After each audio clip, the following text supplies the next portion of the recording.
All right, YouTube, time for a preview for today, Monday, February 25th, 2019.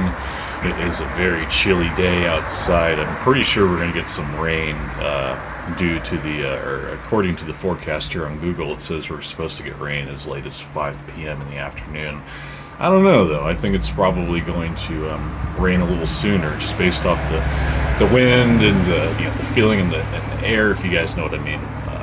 Anyways, not really looking forward to that. I wish I could go for my walk and be dry. But anyways, this is going to be a preview for today.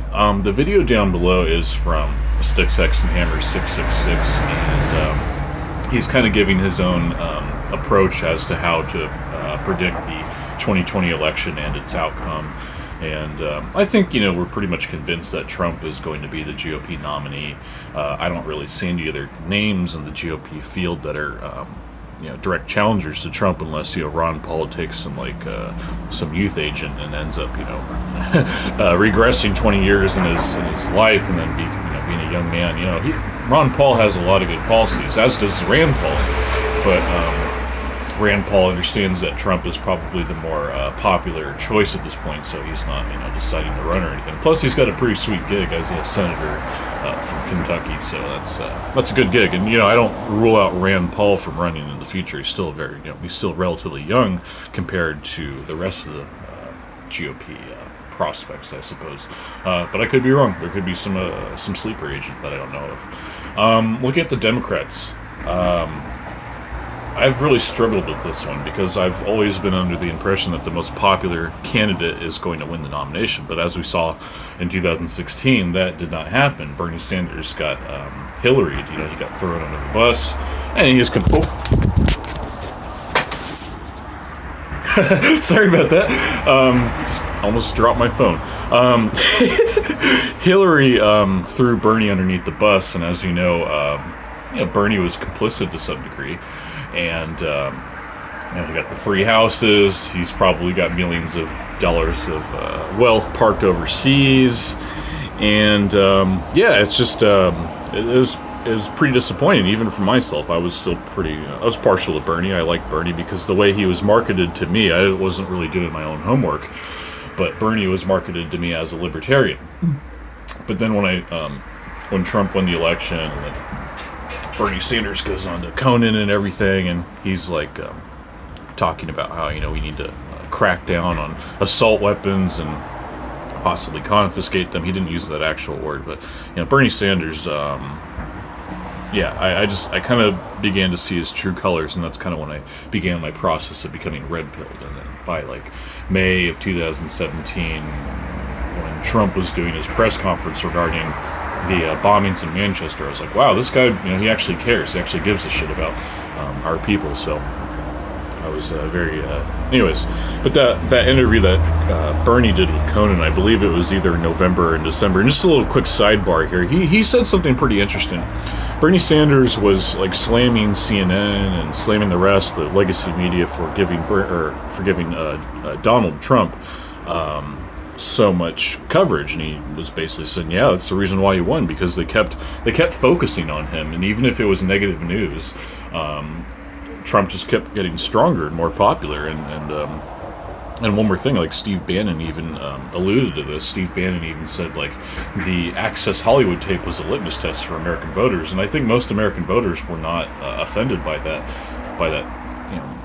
It was supposed to be a private recording. I don't know who recorded it, but nonetheless, it was a private conversation. I think people gave Trump the benefit of the doubt there, and people didn't really care. I think some guys I know here in Santa Cruz, even the Democrats, they regularly talk about, they brag how they go to the bars, and they viewer discretion advised, but they go to the bars and they shove their hands down the pants of the chicks there, and they grab their pussies. I mean, so these are the same guys that come out and they're like, well, he's obviously a misogynist. I'm voting for Hillary. I don't know. Just a little interesting little side story there, because it's the hypocrisy. It's the worst part.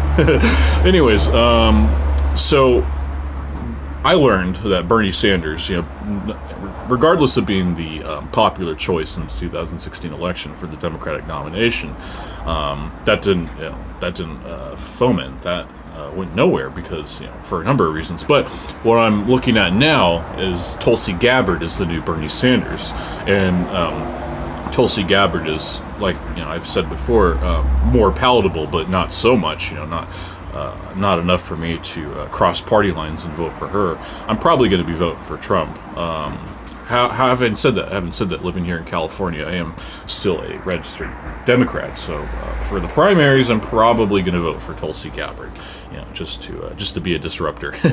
But no. So, anyways, going back to the Styx video, I know I kind of got a little sidebar there. The nomination for, or the nominee rather, for the Democrats this year is probably going to be Joe Biden, because he's simply been closest to the position for the longest amount of time. I mean, he was vice president for 8 years. I think he worked with the Clinton White House. I'm not sure. Please fact check me on that. But he's been around for a while, and Marco Rubio even alluded to this. Like, Joe Biden, if we're gonna elect people based off experience, in response to the criticism that former Governor Chris Christie threw at Marco Rubio for being inexperienced, being a junior senator. He said, yeah, if we're going to go off experience, why don't we just vote for Joe Biden? That's what Marco Rubio said. So, yeah, I mean, in a lot of ways, Marco Rubio is right. Joe Biden has been in the D.C. swamp for the longest amount of time, longer than Elizabeth Warren, I think. And she's really burnt her chances. I mean, with her whole, Native American heritage stunt that completely crashed and burned, and she made that very cringy commercial where she's like, oh, Trump keeps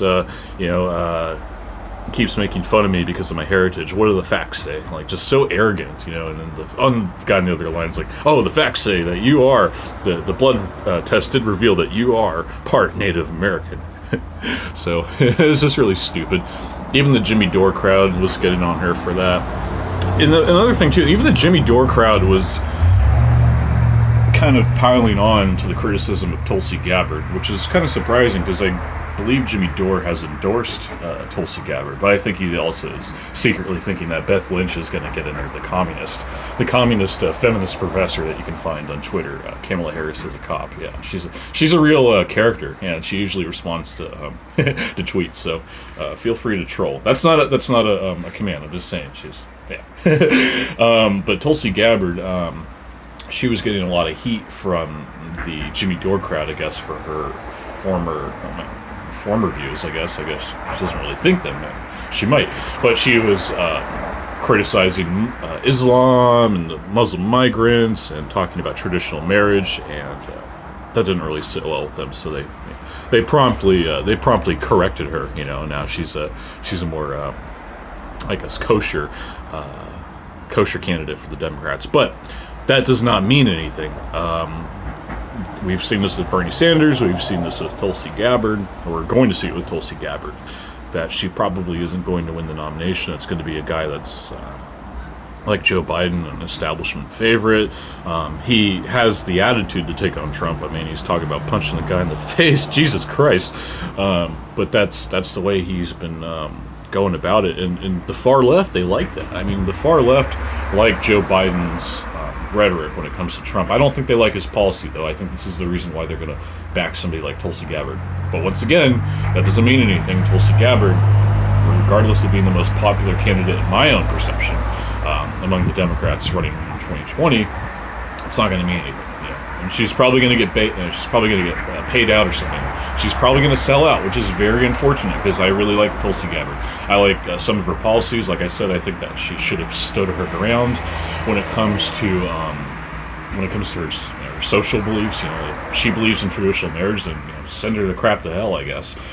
That's not allowed. I mean, that's not allowed in the Democratic field. But that's total bullshit because that's what the Democrats need.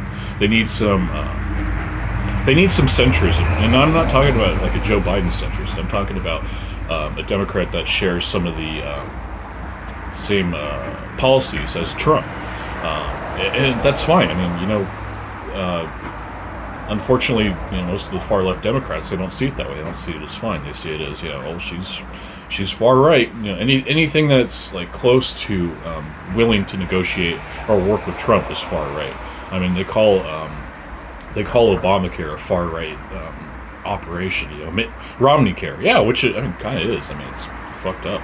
But they also talk about Kamala Harris, Cory Booker, Elizabeth Warren, even Bernie Sanders. Like like in the Beth Lynch threads, I've heard like Bernie Sanders and Tulsi Gabbard get called far right. So, yeah, there's a lot going on here. And anyways, so yeah, in closing, I'll just say that I really do like Stick, Sex, and Hammer 666's way of predicting the outcome of this election, because he's looking at it telegenically. He's saying like, if this was political theater, who would be sold the best, or who would be the most believable in that role? So I believe that Trump is the most believable in the role of not only the GOP nominee, but also as the president. And Joe Biden, I think he's probably gonna win the Democratic nomination. And this might even send off waves of protest, to be honest, because they're gonna say, well, shit, we elected Bernie Sanders, we voted for Bernie Sanders last time. Did the same for Tulsi Gabbard, same amount of voter turnout. And even more so, because we got to get evil Orange Man out of office. We voted for Tulsi Gabbard. What the hell's going on? So I think that's going to happen again. And also, too, he mentioned something else that's very profound, and I just have to repeat it. He was talking about how the voters that both sides are going to be pandering to, and JF Gripey, he mentioned this about Trump, they're going to be pandering to the center, because they know that, for the most part, the far-left Democrats are going to be, and far-left in general, are going to be partisan, as well as the far-right. Well, some elements of the far-right. I know that, like, David Duke or somebody, like, endorsed Tulsi Gabbard, some crazy stuff like that. Hey, respect his decision. But yeah, I mean, he was basically saying that, yeah, the people on either end of the political spectrum, especially in the more extreme areas, are going to be set on their candidates. Even the folks in the far right are going to be begrudgingly voting for Trump, for many reasons. But he was saying that, yeah, you have to pander to the center, to the center base of the voters, because they are actually in larger numbers, and that totally makes sense, And I think Trump has the upper hand in that, with the economy and everything. That's a big one right there, for Trump to have a very strong economy, and for him to be able to take credit for it. I mean, regardless of whether it was Obama's economy, it's only Obama's economy when it's doing good. It's always Trump's economy when it's doing bad. But Trump has that in his favor. The Democrats don't really have anything.